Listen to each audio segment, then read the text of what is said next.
നമസ്കാരം, ഏവർക്കും post market റിപ്പോർട്ട്സുകളിലേക്ക് സ്വാഗതം. ഇന്ന് മെയ് 14.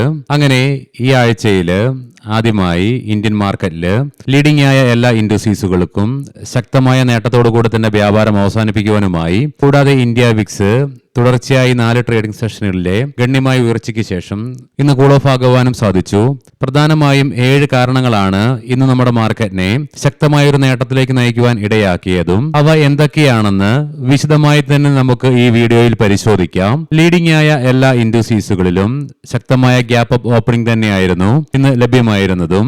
23,500 എന്ന ലെവൽ നിഫ്റ്റിക്ക് ഇന്ന് ബ്രേക്ക് ചെയ്യേണ്ടതായിട്ട് വന്നെങ്കിലും ടെക്നിക്കലി കീ സപ്പോർട്ട് ഏരിയ ആയ 23,400 എന്ന ലെവലിന് തൊട്ട് മുകളിലായിട്ട് സപ്പോർട്ടും എടുക്കുവാൻ സാധിച്ചു. എന്നാൽ അതേസമയം 23,777 എന്ന ലെവലിൽ റെസിസ്റ്റൻസ് നേരിടേണ്ടി വന്നെങ്കിലും 277 പോയിന്റുകളുടെ നേട്ടത്തോടുകൂടി 23,689 എന്ന ലെവലിൽ നിഫ്റ്റിക്ക് ഇന്ന് വ്യാപാരം അവസാനിപ്പിക്കുവാനായപ്പോൾ സെൻസെക്സിന് 789 പോയിന്റുകളുടെ നേട്ടത്തോടുകൂടിയും ബാങ്ക് നിഫ്റ്റിക്ക് തുടർച്ചയായി 4 ട്രേഡിംഗ് സെഷനിലെ ശക്തമായ നഷ്ടത്തിന് ശേഷം ഇന്ന് 672 പോയിന്റുകളുടെ നേട്ടത്തോടുകൂടിയും വ്യാപാരം അവസാനിപ്പിക്കുവാനുമായി ഈ ആഴ്ചയിൽ നിഫ്റ്റി ബാങ്ക് ഇന്ന് ആദ്യമായിട്ടാണ് നേട്ടത്തോടുകൂടി വ്യാപാരം അവസാനിപ്പിക്കുകയും ഉണ്ടായത്. മാർക്കറ്റിന് ഇന്ന് ശക്തമായ നേട്ടം കൈവരിക്കുവാനായെങ്കിലും NSEയുടെ അഡ്വാൻസ് ഡിക്ലൈൻ റേഷ്യോയിൽ ആകെ 1491 സ്റ്റോക്കുകൾക്ക് മാത്രമേ നേട്ടത്തോടുകൂടി വ്യാപാരം അവസാനിപ്പിക്കുവാനായുള്ളൂ. അതേസമയം 1459 സ്റ്റോക്കുകൾക്ക് നഷ്ടത്തോടുകൂടിയും വ്യാപാരം അവസാനിപ്പിക്കേണ്ടതായിട്ട് വന്നു.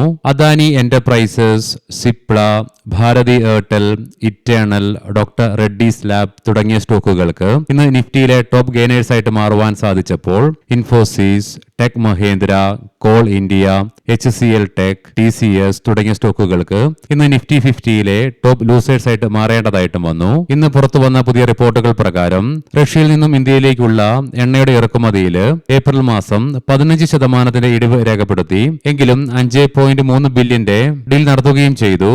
മാത്രമല്ല സെക്കൻഡ് ലാർജസ്റ്റ് ബയർ ആയിട്ട് റഷ്യയിൽ നിന്നും ഇന്ത്യ നിലനിൽക്കുന്നുമുണ്ട്. തുടർച്ചയായി ഇന്ന് 4ാമത്തെ ട്രേഡിംഗ് സെഷനിലും നിഫ്റ്റി ITക്ക് ഇടിവ് നേരിടേണ്ടതായിട്ട് വന്നു. Especially persistent systems, HCL tech തുടങ്ങിയ സ്റ്റോക്കുകൾക്ക് 5%-ലേറെ നഷ്ടവും നേരിടേണ്ടതായിട്ട് വന്നു. തൽഫലമായി നിഫ്റ്റി IT ഏതാനും ട്രേഡിംഗ് സെഷനിലായിട്ട് ദിനം പ്രതി അതിന്റെ 3 വർഷത്തെ ഏറ്റവും താഴ്ന്ന നിലയിലേക്കായിട്ടാണ് എത്തിച്ചേർന്നുകൊണ്ടിരിക്കുന്നതും. ഇന്നും 2% അഥവാ 556 പോയിന്റുകളുടെ നഷ്ടത്തോടു കൂടിയിട്ടാണ് വ്യാപാരം അവസാനിപ്പിക്കുകയും ഉണ്ടായത്. വിലക്കയറ്റാൻ നിയന്ത്രിക്കുവാനായിട്ട് ഇന്ത്യ സെപ്റ്റംബർ വരെ പഞ്ചസാരയുടെ കയറ്റുമതി നിരോധിക്കുകയുണ്ടായി. ഇതിനെ തുടർന്ന് ഇന്ന് ഷുഗർ സ്റ്റോക്കുകളിൽ 4%-ഓളം ഇടിവ് ഇൻട്രാഡേ ബേസിസിൽ അനുഭവപ്പെട്ടു. മാർക്കറ്റ് ടൈമിൽ ലൈവായിട്ട് വരുന്ന അപ്ഡേറ്റ്സുകൾ ലഭിക്കാൻ ആഗ്രഹിക്കുന്നവർക്കായിട്ട് ടെലഗ്രാം ഗ്രൂപ്പിന്റെ ലിങ്ക് കമന്റ് ബോക്സിൽ ഫസ്റ്റ് കമന്റ് ആയിട്ട് തന്നെ പിൻ ചെയ്ത് നൽകാം. അതിൽ ക്ലിക്ക് ചെയ്തുകൊണ്ട് ടെലഗ്രാം ഗ്രൂപ്പിൽ ജോയിൻ ചെയ്യാവുന്നതുമാണ്.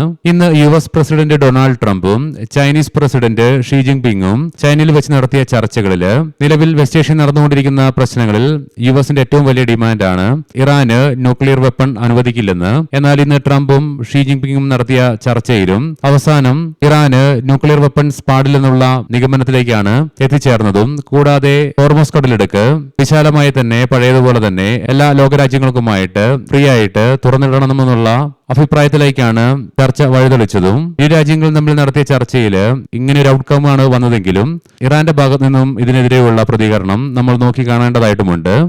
ഒരിക്കലും ഇറാൻ ഈ ചർച്ചകൾക്ക് അനുകൂലമായിട്ടൊരു പ്രസ്താവന നടത്താനുള്ള സാധ്യതകൾ കുറവാണ് താനും. ഇനി നമുക്ക് ഇന്ന് നമ്മുടെ മാർക്കറ്റിനെ ശക്തമായ നേട്ടത്തിലേക്ക് നയിക്കുവാൻ ഇടയാക്കിയ കാരണങ്ങൾ എന്തൊക്കെയാണെന്ന് വിശദമായി തന്നെ പരിശോധിക്കാം. നമ്മൾ കണ്ടിരുന്നു 23,400 എന്ന ലെവൽ നിഫ്റ്റിയെ സംബന്ധിച്ചിടത്തോളം ഏപ്രിൽ മാസത്തെ റാലിയിലെ 50% ഫിബൊനാച്ചി റീട്രേസ്മെന്റ് ലെവൽ ആയതിനാൽ തന്നെ ക്രൂഷ്യൽ സപ്പോർട്ട് ഏരിയ കൂടിയായിരുന്നു. മാത്രമല്ല തുടർച്ചയായി 4 ട്രേഡിംഗ് സെഷൻ കൊണ്ട് മാർക്കറ്റിൽ ഡീസന്റ് ആയ ഒരു കറക്ഷൻ വരികയുണ്ടായി. തൽഫലമായി ഉടലെടുത്ത വാല്യൂ ബൈയിങ്ങും ആദ്യം നമ്മൾ കണ്ടതുപോലെ തന്നെ കഴിഞ്ഞ വെള്ളിയാഴ്ച മുതൽ തുടർച്ചയായി ഇന്നലെ വരെ 4 ട്രേഡിംഗ് സെഷനുകളിൽ ഇന്ത്യ വിക്സില് ഗണ്യമായ ഉയർച്ചയാണ് രേഖപ്പെടുത്തിയതും. ഇന്ത്യ വിക്സ് ഏകദേശം 15%-ലേറെ ഉയർച്ച ഈ 4 ട്രേഡിംഗ് സെഷൻ കൊണ്ട് രേഖപ്പെടുത്തുകയും ചെയ്തു. എസ്പെഷ്യലി തിങ്കളാഴ്ചയൊക്കെ 10%-ലേറെ ഉയർച്ച ഇന്ത്യ വിക്സിൽ ക്ലോസിംഗ് ബേസിസിൽ മാത്രം രേഖപ്പെടുത്തി.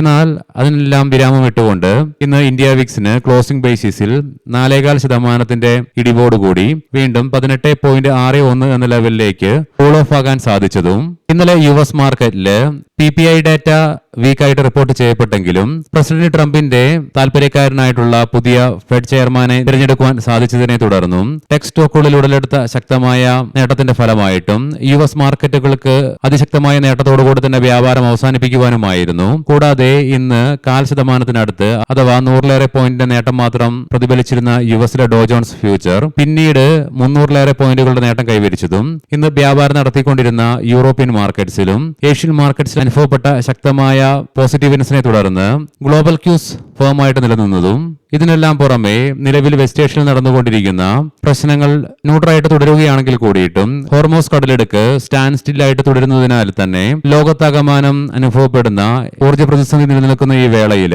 പ്രസിഡന്റ് ട്രംപും ചൈനീസ് പ്രസിഡന്റ് ഷീ ജിൻപിങ്ങും നടത്തിയ ചർച്ചകളുടെ മുകളിൽ ഉടലെടുത്ത ശക്തമായ പ്രതീക്ഷ തന്നെയാണ് ഗ്ലോബൽ മാർക്കറ്റിനെ എന്ന പോലെ തന്നെ ഇന്ന് ഇന്ത്യൻ മാർക്കറ്റിനെയും ശക്തമായ ഒരു നേട്ടത്തിലേക്ക് നയിക്കുവാനും ഇടയാക്കിയത്. കൂടാതെ ചൈനീസ് പ്രസിഡന്റ് ഇരു രാജ്യ നേതാക്കന്മാരും തമ്മിൽ നടന്ന കൂടിക്കാഴ്ചയെ 2026 ഹിസ്റ്റോറിക് ലാൻഡ്മാർക്ക് ഇയർ എന്നാണ് ഷീ ജിൻപിങ് വിശേഷിപ്പിക്കുകയും ഉണ്ടായത്.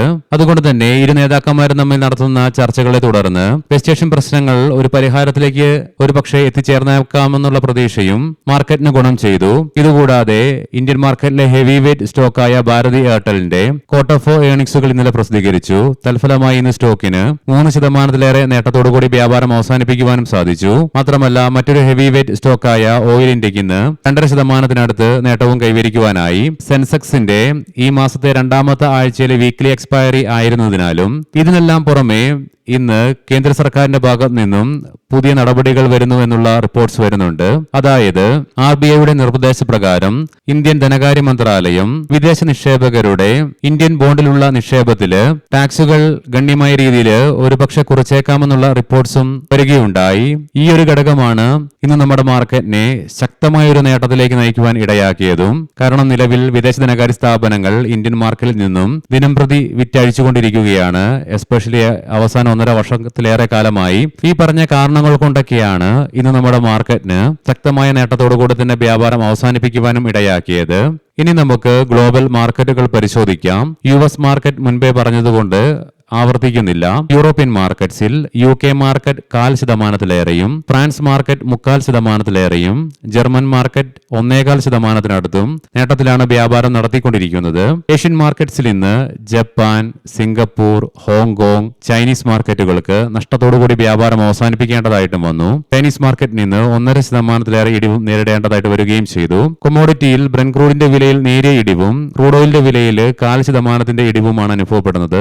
ബ്രെന്റ് ക്രൂഡിന്റെ വില $105.47 per ബാരൽ എന്ന നിലയിലായിട്ടും ക്രൂഡ് ഓയിലിന്റെ വില $101.61 per ബാരൽ എന്ന നിലയിലുമായിട്ടാണ് വ്യാപാരം നടത്തിക്കൊണ്ടിരിക്കുന്നതും. ഗോൾഡിന്റെ വില $4,697.56 per ഔൺസ് എന്ന നിലയിലായിട്ട് 0.5% നേട്ടത്തിലാണ് വ്യാപാരം നടത്തിക്കൊണ്ടിരിക്കുന്നതും. ഇനി നമുക്ക് ഇന്നത്തെ പ്രധാനപ്പെട്ട സ്റ്റോക്കിംഗ് ന്യൂസുകൾ പരിശോധിക്കാം. മുൻകൂട്ടി ഓർമ്മിപ്പിച്ചുകൊള്ളട്ടെ, ഇത് ഒരു ബൈ ഓർ സെൽ റെക്കമെൻഡേഷൻ അല്ല. HFCL ആന്ധ്രാപ്രദേശിൽ ഒരു പുതിയ പ്രതിരോധ നിർമ്മാണ കേന്ദ്രത്തിന് ബോർഡ് അംഗീകാരം നൽകി. പ്രാരംഭ നിക്ഷേപം ഏകദേശം 230 കോടി രൂപയാണ് കണക്കാക്കുന്നതും. അലംബിക് ഫാർമസ്യൂട്ടിക്കൽസ് കാരാഖണ്ഡിൽ സ്ഥിതി ചെയ്യുന്ന കമ്പനിയുടെ ഇഞ്ചക്ടബിൾ ഫെസിലിറ്റിക്ക് US FDA നിന്ന് എസ്റ്റാബ്ലിഷ്മെന്റ് ഇൻസ്പെക്ഷൻ റിപ്പോർട്ട് ലഭിച്ചു. HAL കമ്പനി ഇന്ന് ക്വാർട്ടർ 4 ഏർണിംഗ്സുകൾ പ്രസിദ്ധീകരിച്ചു. നെറ്റ് പ്രോഫിറ്റില് 5.5%-ന്റെയും റവന്യൂവില് 1.8%-ന്റെയും ഉയർച്ചയും രേഖപ്പെടുത്തി. Matrimony.com നെറ്റ് പ്രോഫിറ്റ് 9.7 കോടി രൂപയായി റിപ്പോർട്ട് ചെയ്തപ്പോൾ റവന്യൂവില് 7.8%-ന്റെ വർധനവും രേഖപ്പെടുത്തി. കൂടാതെ 5 രൂപ പെർ ഷെയർ എന്ന നിലയിൽ ഡിവിഡൻഡും പ്രഖ്യാപിച്ചു. ക്ലീൻ സയൻസ് കമ്പനിയുടെ നെറ്റ് പ്രോഫിറ്റില് 21.3%-ന്റെയും റവന്യൂവില് 5.5% ഇടിവ് രേഖപ്പെടുത്തി. 4 രൂപ പെർ ഷെയർ എന്ന നിലയിൽ ഡിവിഡൻഡും പ്രഖ്യാപിച്ചു. ഓയിൽ മാർക്കറ്റിംഗ് കമ്പനീസ് ഫോറക്സ് സമ്മർദ്ദം ലഘൂകരിക്കുവാനായിട്ട് ഓയിൽ മാർക്കറ്റിംഗ് കമ്പനികൾക്ക് വിദേശ കറൻസിയിൽ വായ്പ എടുക്കുവാൻ അനുവദിക്കുന്നതിനെ കുറിച്ച് സർക്കാർ ആലോചിക്കുന്നു എന്നുള്ള റിപ്പോർട്ട്സ് വരുന്നുണ്ട്. IRFC ക്വാർട്ടർ 4 റിസൾട്ടില് കമ്പനിയുടെ നെറ്റ് പ്രോഫിറ്റില് 0.14% നേരിയ ഉയർച്ച രേഖപ്പെടുത്തിയപ്പോൾ റവന്യൂ ഫ്രം ഓപ്പറേഷൻസില് 9.11% ഉയർച്ചയും രേഖപ്പെടുത്തി. ഏവർക്കും ശുഭരാത്രി നേരുന്നു. നാളെ രാവിലെ പ്രീ മാർക്കറ്റ് റിപ്പോർട്ട്സുമായി കണ്ടുമുട്ടാം. നന്ദി, നമസ്കാരം.